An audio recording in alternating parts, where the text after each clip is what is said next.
Hello అండి. రంజాన్ 8వ రోజు కూడా కంప్లీట్ అయిపోయింది. అల్హమ్దులిల్లా. మీరేం చేశారో కామెంట్ చేయండి. ఏంటి ఈరోజు ఫుడ్ చూపించకుండా ఫ్రూట్స్ చూపిస్తున్నాను అనుకుంటున్నారా? నేను కూడా అలాగే అనుకున్నా.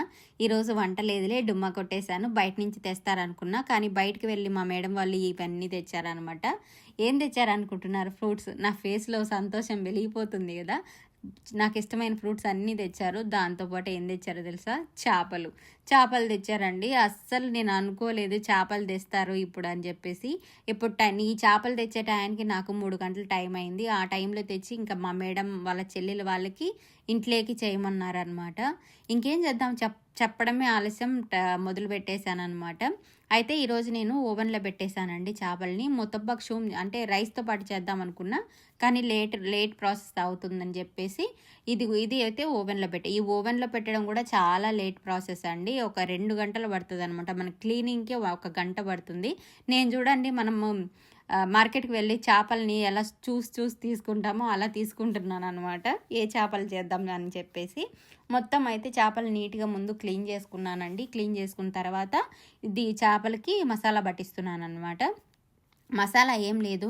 జీలకర్ర పొడి, మిరియాల పొడి, ధనియాల పొడి, చేపల మసాలా, ఉప్పు, పసుపు, చిల్లీ ఫ్లేక్స్ ఇవి వేసాననమాట. తర్వాత నిమ్మకాయ పొడి.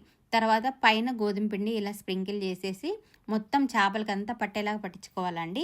ఇలా గోధుమ పిండి పైన స్ప్రింకిల్ చేసుకుంటే మనకు చేప విరగకుండా వస్తుంది. ఇదైతే చేపగుడ్డు. ఆ మసాలాన్ని మనం చేపగుడ్డుకు కూడా పట్టించేస్తున్నాము. మిగిలిన మసాలా మనము మళ్ళీ చూపిస్తా ఏం చేస్తాననేది మిగిలిన మసాలాను కూడా. తర్వాత అయితే చేపలను అయితే ఆయిల్లో డీప్ ఫ్రై చేసుకోవాలన్నమాట. 2 వైపులా బాగా ఎర్రగా కాల్చుకోవాలండి తిప్పుకుంటూ. అస్సలు చేప నేను ఫ్రై చేసి చూడండి అస్సలు విరగదు, పెనుముకు అతుక్కోదు. ఎందుకంటే మనము పెనం ముందు ఫ్రీ హీట్ చేయాలన్నమాట. ఇక్కడ చూడండి మిగిలిన మసాలా ఒక గిన్నెలోకి వేసాను. ఇదైతే చింతపండు డక్కుసు, టమాటా డక్కుసు. ఆల్రెడీ ఇంట్లో ఎప్పుడు నేను రెడీగా పెట్టుకుని ఉంటానన్నమాట. అప్పుడప్పుడు చేయాలంటే కుదరదు కదా. నేను ఇలా చేసి బాక్స్లో తీసి ఫ్రిడ్జ్లో పెడతానన్నమాట. ఇందులో కొద్దిగా ఆలివ్ ఆయిల్ వేసేసి మొత్తం మిక్స్ చేసుకోవాలన్నమాట. ఇది ఇప్పుడు మనం చేపలకి యూజ్ చేస్తాము మసాలాను. తర్వాత చూడండి చేప అయితే ఫ్రై అయిపోయింది. ఇప్పుడు ఓవెన్లో పెట్టే గిన్నె తీసుకొని ఇందులో ఆనియన్, టమాటాలు, క్యాప్సికమ్ ఈ 3 వేసి ఈ మసాలాలు వేసి కలపాలన్నమాట. చాలా సింపుల్ ప్రాసెస్ అనుకుంటాం కానీ కరెక్ట్గా 2 గంటలు పడుతుందండి. చూడడానికి చాలా సింపుల్గా ఉంటుంది. లేట్ ప్రాసెస్ అనమాట. చేపలు అంటేనే లేట్ ప్రాసెస్. తర్వాత చూడండి ఒక 10 మినిట్స్ తర్వాత మనకి ఇలా ఫ్రై అయిపోయి ఓవెన్లో పెట్టేస్తారనమాట.